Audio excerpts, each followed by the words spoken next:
नमस्कार दोस्तों, स्वागत है आप सभी का लखनऊ लॉ क्लासेस में। बहुत सारे बहुत सारे एलएलबी के छात्र ये सवाल पूछते हैं कि जब पब्लिक इंटरनेशनल लॉ पढ़ते हैं तो उसमें सिर्फ इंटरनेशनल लॉ क्यों नहीं लिखते, पब्लिक शब्द क्यों जोड़ा गया है। पब्लिक इंटरनेशनल लॉ में पब्लिक पब्लिक शब्द का क्या मतलब है और यह प्राइवेट इंटरनेशनल लॉ से कैसे अलग है। तो आइए हम लोग इस पर बात करते हैं और जानते हैं कि ऐतिहासिक पृष्ठभूमि क्या रही इसकी, कैसे जोड़ा गया और किसने सबसे पहले इसका उपयोग किया। तो शुरुआत करते हैं। शुरुआती दौर में जब राष्ट्रों के बीच में कानून की बात होती थी तब उसे लॉ ऑफ नेशन कहा जाता था। लैटिन में इसे जेस जेंटिनम कहते थे। यह शब्द उन नियमों के लिए प्रयोग किया जाता था जो एक देश के नागरिकों और दूसरे देश के नागरिकों या राज्यों के बीच लागू होते थे। परंतु इसमें एक दिक्कत थी। किसमें दिक्कत थी? लॉ ऑफ नेशंस के कानूनों में। इसमें राष्ट्रों के बीच के कानून और निजी व्यक्तियों के बीच के अंतरराष्ट्रीय कानून दोनों को एक साथ रखा गया था। यही भ्रम दूर करने के लिए जेरमी बेंथम नामक अंग्रेजी दार्शनिक ने 18वीं शताब्दी में एक नया शब्द दिया, public international law. Jeremy Bentham का यह योगदान बहुत महत्वपूर्ण है क्योंकि जो कानून राष्ट्रों के बीच लागू होता है उसे वो कहते हैं सार्वजनिक हित का कानून, और इसीलिए इसे पब्लिक इंटरनेशनल लॉ कहा जाना चाहिए।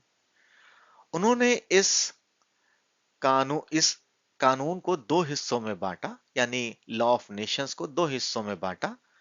एक पब्लिक इंटरनेशनल लॉ जो राष्ट्र और अंतरराष्ट्रीय संस्थाओं के बीच लागू होता है, और ऐसे ही पब्लिक इंटरनेशनल लॉ जो निजी व्यक्तियों या कंपनियों के बीच अंतरराष्ट्रीय संबंधों को नियंत्रित करता है। थोड़ा और इसे समझते हैं कि पब्लिक इंटरनेशनल लॉ को किस और नाम से जाना जाता है। इसे कभी-कभी कॉन्फ्लिक्ट्स ऑफ लॉ भी कहा जाता है। इसे क्यों कॉन्फ्लिक्ट ऑफ लॉ कहेंगे? क्योंकि ये उन मामलों से जुड़ा होता है जहां दो अलग-अलग देशों के व्यक्ति या कंपनियां आपस में अनुबंध या संविदा करती हैं, जैसे विवाह, व्यक्तिगत संबंध बनाती हैं। उदाहरण के लिए भारत की एक महिला अमेरिका के नागरिक से शादी करती है, तो यह सवाल उठेगा कि उस विवाह पर कौन सा कानून लागू होगा, भारत का या अमेरिका का। तो ऐसे मामलों में प्राइवेट इंटरनेशनल लॉ के अंतर्गत इन मामलों को सुलझाया जाएगा। तो यहां तक आप लोग समझ गए हैं। इसके बाद अब प्राइवेट इंटरनेशनल लॉ और पब्लिक इंटरनेशनल लॉ में ये पिरामिड बना हुआ है, जिसमें आप ये देख सकते हैं कि जो पब्लिक इंटरनेशनल लॉ की बात हो रही है तो इनके तीन स्पेसिफिक पार्ट हैं, जैसे community of nations, international organisation, global public order, state versus state. ऐसे ही प्राइवेट में relation between persons from other states और प्राइवेट एंटिटीज और इंडिविजुअल, जो कि मैंने अभी समझाया है। अब बात करते हैं आज के आधुनिक दृष्टिकोण का।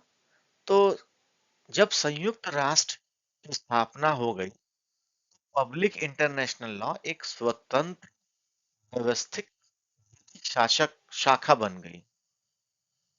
अब यह केवल राष्ट्रों के बीच नहीं है, बल्कि अंतरराष्ट्रीय संस्थाओं, मानव अधिकारों, पर्यावरण कानून या कहें तो समुद्री कानून तक फैल चुका है। इसलिए मैंने पब्लिक में इन सबको स्पेसिफाई किया है।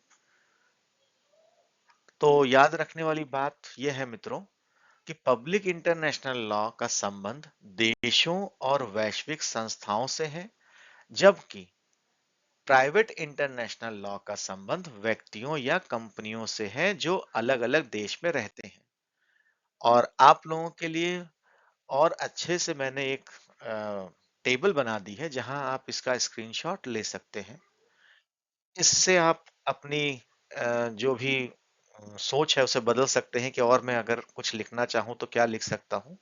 तो इसमें अर्थ, संबंधित पक्ष, नेचर, कुछ उदाहरण और क्या उनके सोर्स हैं या मुख्य स्रोत क्या हैं, ऑब्जेक्टिव क्या है, इनको यहाँ पे लिखा हुआ है, जिसको आप अपने लिए स्क्रीनशॉट बना लें या लिख के रख सकते हैं, जो आगे आपको काम आएगा। तो मेरा सिर्फ इतना ही था कि मैं आपको अ, लखनऊ लॉ क्लासेस की तरफ से समझा सकूं। तो अगर आपको यह वीडियो अच्छा लगा हो तो इसे लाइक, शेयर और सब्सक्राइब कीजिए लखनऊ लॉ क्लासेस चैनल को। मैं और भी बहुत सारी वीडियोस और उदाहरण के साथ लाता रहूंगा। धन्यवाद।